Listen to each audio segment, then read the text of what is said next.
রাজশাহী থেকে যুক্ত হচ্ছেন সহকর্মী রাশিদুল হক রুশো। রুশো, আমরা জেনেছি এরই মধ্যে ধর্মঘট প্রত্যাহার হয়েছে, সবশেষ কি তথ্য আছে আপনার কাছে জানাবেন এবং যান চলাচল কি শুরু হয়েছে?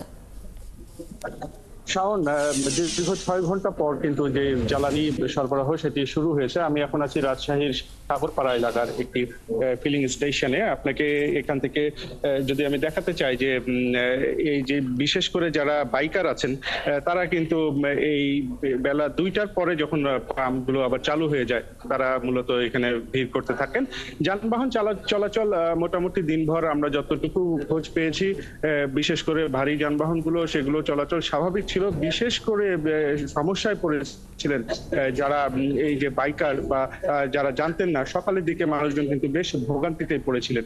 তবে আমরা যদি একটু তাদের সাথে একটু কথা বলার চেষ্টা করি, এই যে সকালে তো পাম্প বন্ধ ছিল, ভোগান্তিতে সমস্যায় নিশ্চয়ই পড়েছিলেন। আমি কেবলই তুলতে আসছি, আসলে ভোগান্তি তো সবারই হয় এই বিষয়ে, পাম্প বন্ধ থাকবে। আর শহরের মধ্যে এই পাম্পটা হচ্ছে ভালো, মোটামুটি তেল ভালো। আচ্ছা, এই কারণে সবাই এখানে আসার চেষ্টা করি। ধন্যবাদ।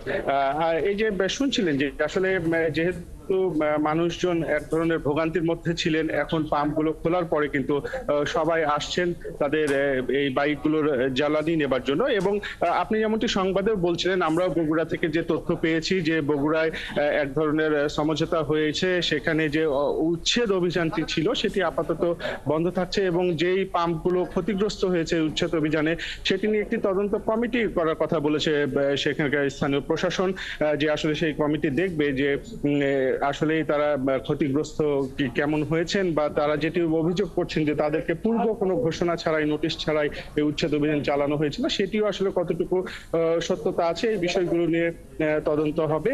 এইভাবে আশ্বাসে, দুই পক্ষের আশ্বাসে বা প্রশাসনের আশ্বাসে কিন্তু এই যে মালিক শ্রমিক ঐক্য পরিষদ তারা তাদের যে ধর্মঘট সেটি প্রত্যাহার করে নেন।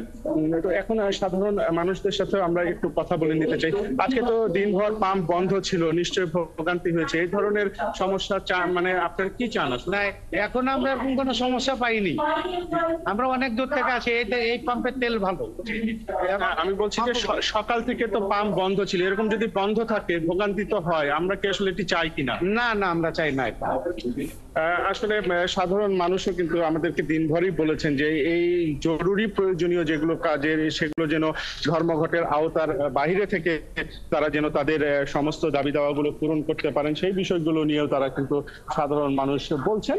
এখন ধীরে ধীরে পরিস্থিতি স্বাভাবিক হয়ে উঠছে। শাওন, খবর রাখতে থাকুন রুশো, প্রয়োজনে ফিরবো আবারও আপনার কাছে। আমাদের সাথে রাজশাহী থেকে যুক্ত হয়েছিলেন সহকর্মী রাশিদুল হক রুশো।